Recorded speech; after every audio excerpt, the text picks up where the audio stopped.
sérieux. Les amène à chercher ta face et à placer les thèmes qu'il faut. Nous en sommes témoins. Te bénissons pour tout ce que tu fais année après année.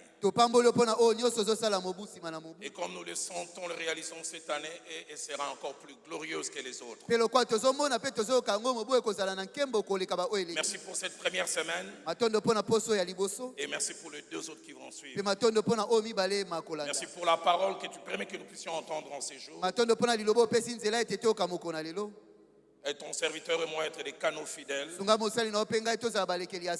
pour ta gloire et pour l'édification de cette multitude.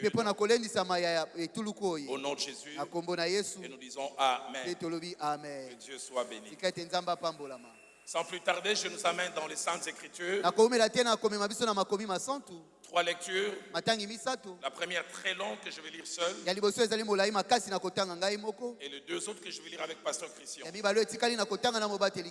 La première lecture, c'est l'évangile de Luc au chapitre 15. Ma très longue lecture va du verset 11 au verset 32. Un passage légendaire sur lequel bien des choses ont été dites. Mais que le Saint-Esprit a imprimé dans mon cœur. Il dit encore, un homme avait 2 fils. Le plus jeune fils dit à son père, mon père, donne-moi la part de bien qui doit me revenir. Et le père leur partageant son bien. Peu de jours après, le plus jeune ayant tout ramassé, partit pour un pays éloigné où il dissipa son bien en vivant dans la débauche. Lorsqu'il eut tout dépensé, une grande famine survint dans ce pays et il commença à se trouver dans le besoin. Il alla se mettre au service d'un des habitants du pays qu'il envoya dans ses champs garder les pourceaux. Il aurait bien voulu se rassasier des carouges que mangeaient les pourceaux, mais personne ne lui en donnait. Qu'est-ce que j'aime le verset 17. Étant rentré en lui-même, il s'est dit, combien de mercenaires chez mon père ont du pain en abondance et moi ici je meurs de faim. Je me lèverai, j'irai vers mon père et je lui dirai, mon père, je péchais contre le ciel et contre toi. Je ne suis plus digne d'être appelé ton fils. Traite-moi comme l'un de tes mercenaires. Et il s'éleva et il alla vers son père. Comme il était encore loin, son père le vit et fut ému de compassion. J'aime ces verbes. Il courut se jeter à son cou et le baisa. Le fils lui dit, mon père, je péchais contre le ciel et contre toi. Je ne suis plus digne d'être appelé ton fils. Mais le père dit à ses serviteurs, apportez vite la plus belle robe. Revêtez-en mon fils. Mettez-lui un anneau au doigt et des souliers aux pieds. Amenez les veaux gras et tuez-les. Mangeons et réjouissons-nous. Car mon fils que voici était mort et il est revenu à la vie. Il était perdu et il est retrouvé. Et ils commencèrent à se réjouir. Or, le fils aîné était dans les champs. Lorsqu'il revint et s'approcha de la maison, il entendit la musique et les danses. Il appela un des serviteurs et lui demanda ce que c'était. Ce serviteur lui dit, ton frère est de retour. Et parce qu'il a retrouvé en bonne santé, ton père a tué les veaux gras. Il s'est mis en colère et ne voulut pas entrer. Son père sortit, le pria d'entrer, mais il répondit à son père, voici, il y a tant d'années que je te sers, sans avoir jamais transgressé tes ordres, et jamais tu m'as donné un chevreau pour que je me réjouisse avec mes amis. Et quand ton fils est arrivé, remarquez, il ne parle pas de son frère, il associe celui qui est revenu seulement au père. Celui qui a mangé ton bien avec des prostituées, c'est pour lui que tu as tué les veaux gras. Mon enfant, lui dit le père, tu es toujours avec moi, et tout ce qui est à moi est à toi, mais il fallait bien s'égayer, se réjouir, parce que ton frère et le papa les ramènent encore dans la relation avec son frère, que voici était mort et il est revenu à la vie, et parce qu'il était perdu et qu'il est retrouvé. Nous lisons Matthieu au chapitre 5, versets 46 à 47. Si vous aimez ceux qui vous aiment, quelle récompense méritez-vous? Pasteur Christian. Les publicains aussi n'agissent-ils pas de même? Et si vous saluez seulement vos frères, que faites-vous d'extraordinaire? Les païens aussi n'agissent-ils pas de même?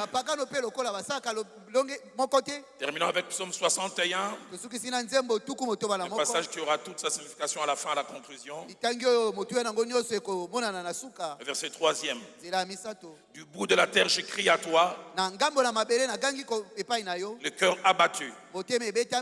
Conduis-moi sur les rochers que je ne puis atteindre. memanga likona libanga makasi na koki kokoma te. En clôturant cette première semaine de Bunda 21, Na kosukisaka poso ya liboso ya Bunda 21 avec ce merveilleux, profond et interpellateur thème, pena mama likambo ya bozindo yezobenda makanisi ya kitoko. les ailes de ta maison me dévorent. Bolingo makasi ya ndako na ezali kolia ngai.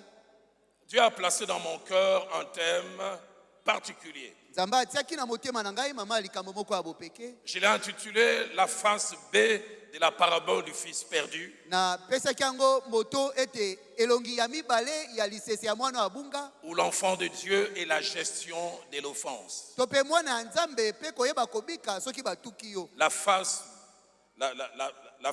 B de la parabole du fils perdu. Elongi mosusu ya lisese ya mwana wa bunga. Où l'enfant de Dieu Tope mwana nzambe est la gestion de l'offense. pe koyeba na ye kokamba kotukama. Tout à l'heure, durant quelques minutes, nous allons parler d'une réalité Sima na tango na mwa ba minita tokolobela solo moko. qui s'est passée selon le texte que nous verrons et qui se passe souvent dans nos relations interpersonnelles. Oye lekanaka pe lekanaka mingi na kati na boyokani na biso na bato. Dans la vie des couples, Na libala. en famille, entre frères et frères, Na sœurs et libota sœurs, kati na bandeko ya mibali pe Entre kati na frères et bandeko ya basi. sœurs. Kati na bandeko ya basi pe mibali. et même des fois dans le milieu du travail. Pe atako mbala mosusu na esika ya mosala Et malheureusement, pe mawa penza. des fois même à l'église. Mbala mosusu atako na eklesia. La réalité de l'offense. Likambo oyo ya kotukama.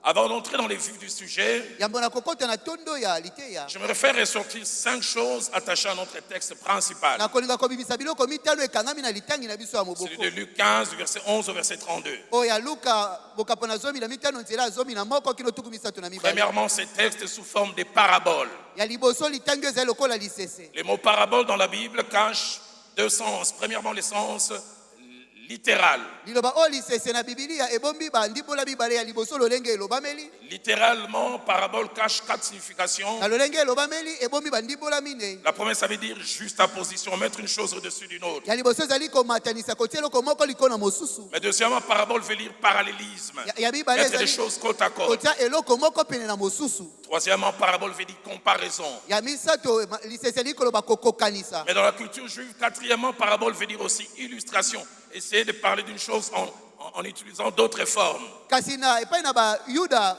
lisese likoloba kopesa ndakisa. Ozolobelo loko moko kasi opesa na ndakisa eloko mosusu. Mais de manière littéraire, Kasi na lolenge elobameli. une parabole, c'est prendre les faits de la vie de chaque jour pour expliquer des réalités spirituelles. Ezali kozwa makambo ekomaka na bobo ya mokolo na mokolo pona komeka na nzela nango kolimbola makambo ebika makana molimo. Pour expliquer une réalité spirituelle, on prend les récits de chaque jour. Pona kolimbola eloko moko ya molimo tozwi lisolo ya mokolo na mokolo. Un peu comme les fables de La Fontaine autrefois. Lokola masolo ya Fontaine ya mbala ya kala. Les corbeaux et les renards. Kombe na mboya ya On zamba. parle d'histoire des animaux, mais le but caché derrière, c'était faire passer une vérité. Ezobetela biso masolo ya banyama kasi tine ezalaki nsima ezalaki kopesa biso koyebisa biso solo moko. Deuxième chose, Eloko ya mibale. les paraboles étaient les méthodes attitrées principales d'enseignement de Jésus-Christ. Masese ezalaki lolenge ya liboso penza ya bopeke ya Yesu kotangisela. Matthieu chapitre 13, Atia bokapo na zomi na au misato. verset 34, la Bible dit, Zela tuku misato na mine Biblia elobi. Jésus dit à la foule toutes ces choses en paraboles. Yesu alobaka na etuluku ya bato biloko nyonso Et na la masese. Bible dit, il ne lui parlait jamais